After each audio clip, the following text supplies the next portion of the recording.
Congratulations! After finishing Persona 5, you just bought Persona 3 Reload. But now what? What are some things that are different between the two games? What's some things that you need to change your thinking about? Is there social links to Max? Why does Yukari hate me? Why does he have a gun? Oh wait, oh god, oh no, don't do it!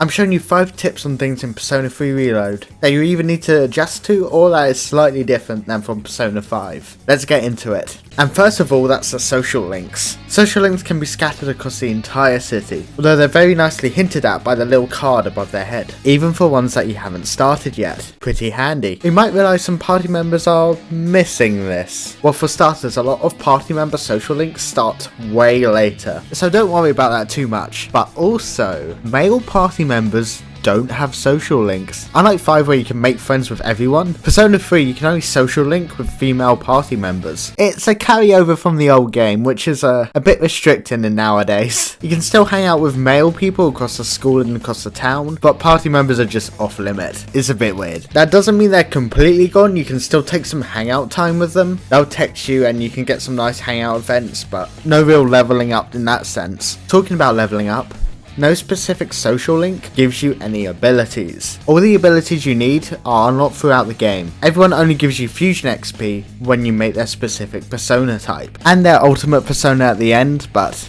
that's only if you hit rank 10. Some social links require max stats, so do be wary of that. I will be talking about stats later, but I just want to let you know that. And one more thing, no one needs to be maxed out to get the true ending of this game. You don't have to hang out with specific people, and you don't have to get to a certain rank with anyone. You will get to the ending of this game no matter what. Number 2 is the battle systems, and most importantly the physical split. While physical used to just be one element, it's now split into 3, bash, slash and pierce. Each one of your party members has a very specific one for their basic attack.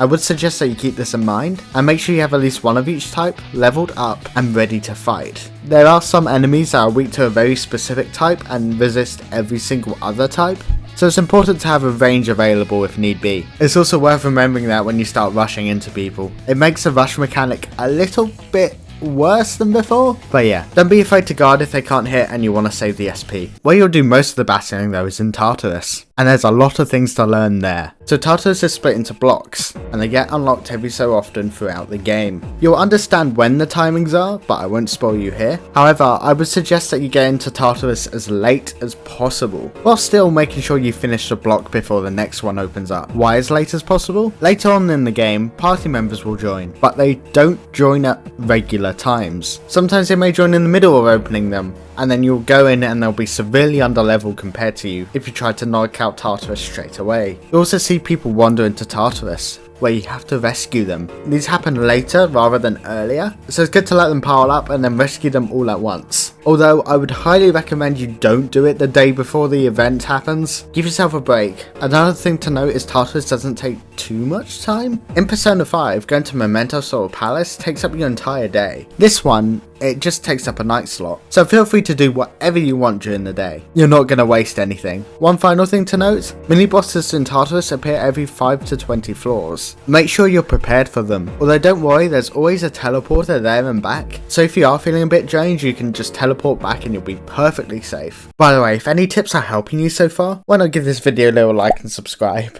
I'd really appreciate it. I'm also going to play Reload every weekend on my Twitch channel. If that interests you, do follow me down below. Thank you. Number 4 is Elizabeth requests, which are so very important. I played Portable and I didn't realise how important these were, and I fell very far behind very quickly. From fusion tasks, hangout events, city tasks, and finding things in Tartarus, they're almost kind of like collection minigames in a way, and they give fantastic rewards such as exclusive items, exclusive accessories, and money.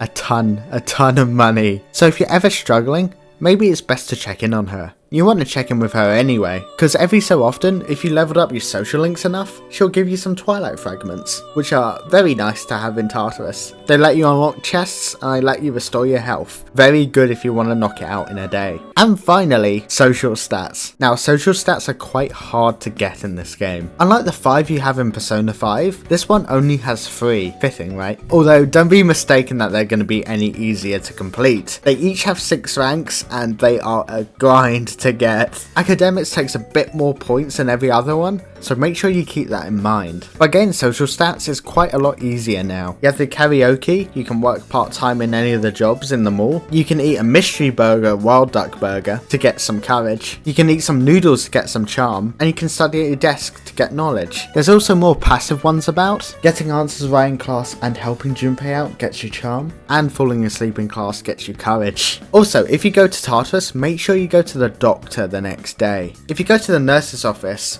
on the ground floor of the school, they'll give you a special potion, which when you drink it gives you 2 more courage points. And this is completely for free. It doesn't take any time. It's legit just a free 2 courage points. You'll be silly not to do it. I forgot to do it many times. But seriously, make sure you go to him after you do Tartarus. It's so good. Anyway, that's my tips to help you get started if you're new to Persona 3. If you have any more hints you can give people, I'd appreciate comments down below. It might even help me. Thank you all for watching.